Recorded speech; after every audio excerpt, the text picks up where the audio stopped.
Hey everyone, welcome back to another reading from the Holman Christian Standard Bible, Apologetics Study Bible. And today's article is titled, Are Miracles Believable? Written by Ronald H. Nash. Miracles are essential to the historic Christian faith. If Jesus Christ was not God incarnate, and if Jesus did not rise bodily from the grave, then the Christian faith as we know it from history and the scriptures would not and could not be true. See Romans 10, verses 9 and 10. It is then easy to see why the enemies of the Christian faith direct many of their attacks against these two miracles of Christ's incarnation and resurrection in particular, and against the possibility of miracles in general. What one believes about the possibility of miracles comes from that person's worldview. On the question of miracles, the critical worldview distinction is between naturalism and supernaturalism.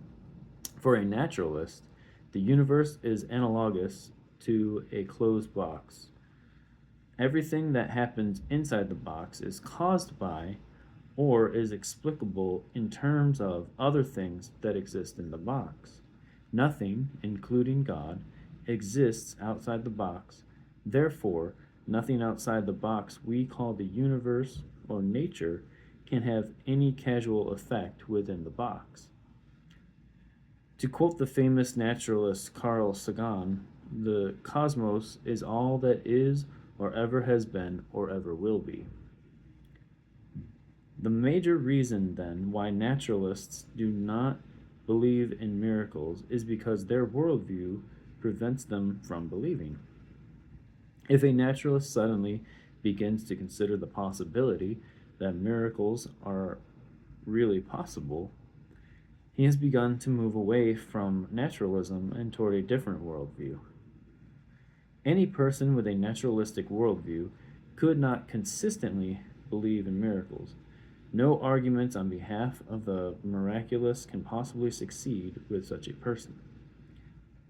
The proper way to address the unbelief of such a person is to begin by challenging his naturalism. The worldview of Christian theism affirms the existence of a personal God who transcends nature, who exists outside the box. Christian supernaturalism denies the entity of nature, or eternity, the eternity of nature. God created the world freely and out of nothing.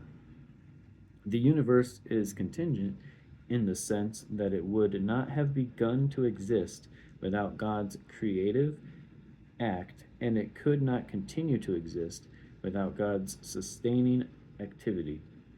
The very laws of the cosmos that naturalists believe make miracles impossible were created by God. Indeed, one of naturalism's major problems is explaining how mindless forces could give rise to minds, knowledge, and sound reasoning. All right, y'all, that's all I had for you today. Please keep it respectful in the comments, and I'll see you next time.